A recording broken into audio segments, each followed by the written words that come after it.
Hello नमस्कार दोस्तों। स्वागत है आपका मेरे यूट्यूब चैनल GS51 में। तो दोस्तों आज हम बात करने वाले हैं दिल्ली सल्तनत के बारे में। तो आइए बात करते हैं दिल्ली सल्तनत के बारे में। और दिल्ली सल्तनत में जो प्रथम क्वेश्चन यहाँ पर है, दिल्ली सल्तनत का कौन सा सुल्तान कुरान की नकल बेचकर गुजारा करता था। देखिए दोस्तों, दिल्ली सल्तनत में एक सुल्तान ऐसा भी हुआ है जो अपने हाथों से कुरान की नकल लिखता था और उसका लेख बहुत अच्छा था, जिसके कारण उसकी नकलें बिक भी जाया करती थी। तो ऐसा जो हमारा सुल्तान था वो नसरुद्दीन मोहम्मद एक ऐसा सुल्तान था जो कुरान की नकल बनाता था और उसको बेचता था, और यही उसकी आजीविका का साधन भी था। तो दोस्तों मोस्ट इम्पोर्टेंट फैक्ट है, पेपर की लिहाज से ये बहुत अच्छा क्वेश्चन है। और दोस्तों ये क्वेश्चन पेपर में आने की संभावना बहुत बहुत बनती है। आइए चलते हैं नेक्स्ट क्वेश्चन की ओर। नेक्स्ट क्वेश्चन देख लेते हैं। उलूग खां, दोस्तों क्वेश्चन है उलूग खां पदवी से किसे नवाजा गया।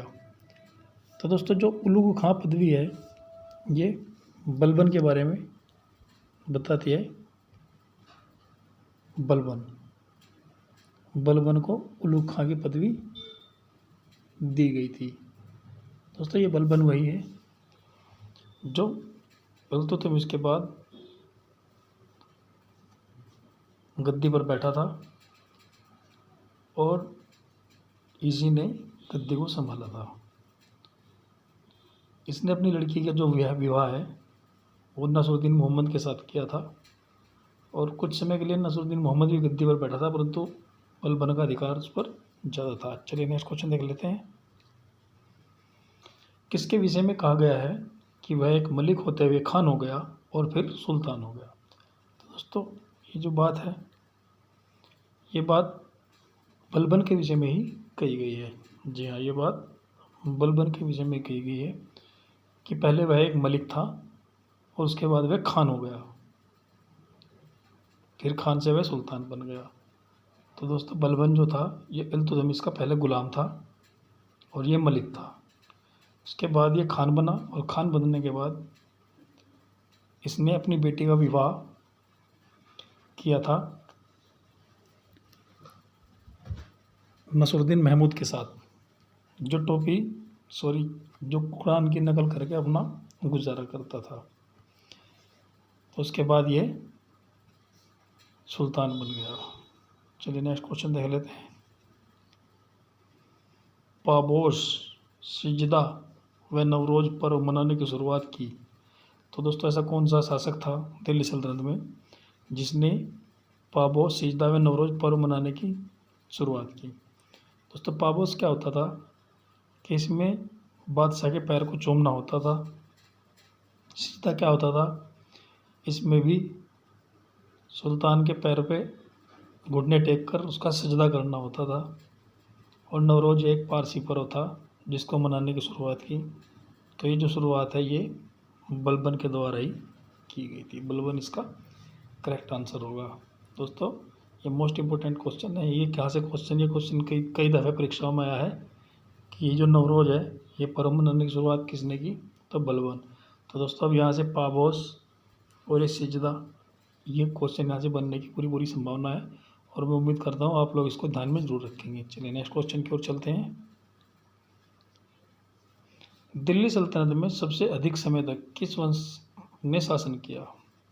दोस्तों सबसे अधिक समय की बात यहाँ पर हो रही है। तो दोस्तों अगर मैं सबसे अधिक समय की बात करूँ तो तुगलक वंश जो है, तुगलक वंश ने यहाँ पर सबसे अधिक शासन किया है।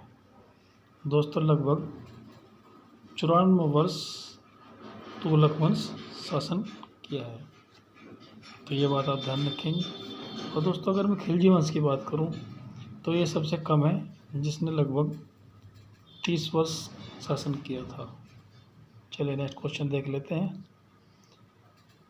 तो दोस्तों यही क्वेश्चन आया है कि सबसे कम, तो सबसे कम मैंने भी बताया आपको कि दिल्ली सल्तनत पर सबसे कम समय तक आपका खिलजी वंश ने शासन किया है, और खिलजी वंश ने 30 वर्ष तक शासन किया है। जी हाँ, 30 वर्ष तक। दोस्तों मोस्ट इम्पोर्टेंट क्वेश्चन है, यहाँ से भी क्वेश्चन बनने की पूरी पूरी संभावना बनती है। चलिए नेक्स्ट क्वेश्चन देखते हैं। शाइस्ता खान किसकी उपाधि थी? तो दोस्तों हमारे जो जलालुद्दीन है, जलालुद्दीन को शाइस्ता खां की उपाधि दी गई थी। जी हाँ, जलालुद्दीन को शाइस्ता खां की उपाधि दी गई थी और ये उपाधि इन्हें कैकवाद द्वारा दी गई थी। चलिए नेक्स्ट चलते हैं। अली गुरसाब किसका नाम था? दोस्तों मोस्ट इम्पोर्टेंट क्वेश्चन है, ये भी परीक्षाओं में काफ़ी बार आ चुका है। तो दोस्तों अली गुरसाब किसका नाम था? दोस्तों अलाउद्दीन खिलजी का। अलाउद्दीन खिलजी का जो नाम था वह शुरू में वो अली गुरसाब था।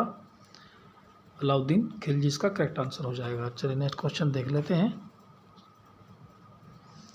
दक्षिण भारत पर प्रथम मुस्लिम आक्रमण व विजय प्राप्त करने वाला प्रथम व्यक्ति कौन था? तो दोस्तों ये जो अलाउद्दीन खिलजी है यही प्रथम व्यक्ति है जिसने दक्षिण भारत पर प्रथम विजय प्राप्त की। हालांकि इसे दक्षिण में कोई राज्य स्थापित करने की इसकी मंशा नहीं थी, बस लूटपाट के उद्देश्य से इसने वहाँ पर विजय प्राप्त की और लूटपाट करने के बाद ये वहाँ से आ गया था। तो करेक्ट आंसर इज बी, यानी कि अलाउद्दीन खिलजी। तो दोस्तों नेक्स्ट क्वेश्चन देखते हैं। अमीर खुसरो ने किसे विश्व का सुल्तान, पृथ्वी के सुल्तानों का सुल्तान, युग का विजेता अथवा जनता का चरवाहा कहा है? देखिए दोस्तों मोस्ट इम्पोर्टेंट क्वेश्चन है कि अमीर खुसरो जो थे वो अलाउद्दीन खिलजी के समय में थे और अलाउद्दीन खिलजी ने अमीर खुसरो को ही ये सब उपाधियाँ दी हैं। तो इसका जो सही आंसर है वो आपका हो जाता है अलाउद्दीन खिलजी। अलाउद्दीन खिलजी इसका करेक्ट आंसर होगा। चलिए नेक्स्ट क्वेश्चन देख लेते हैं। पदार्थ में उपस्थित कार्बन 14 की मात्रा द्वारा आयु का पता लगाया जाता है। तो दोस्तों ये पुरातत्व विभाग इसका इस्तेमाल करता है, ये फैक्ट है, ये मैंने इसमें डाल दिया है आपके लिए। तो दोस्तों मैं उम्मीद करता हूँ क्वेश्चन जो है मोस्ट इम्पोर्टेंट क्वेश्चन आप लोगों के समक्ष अभी आए और काफ़ी अच्छे क्वेश्चन थे। तो दोस्तों उम्मीद करता हूँ क्वेश्चन आपको ये बहुत हेल्पफुल होंगे।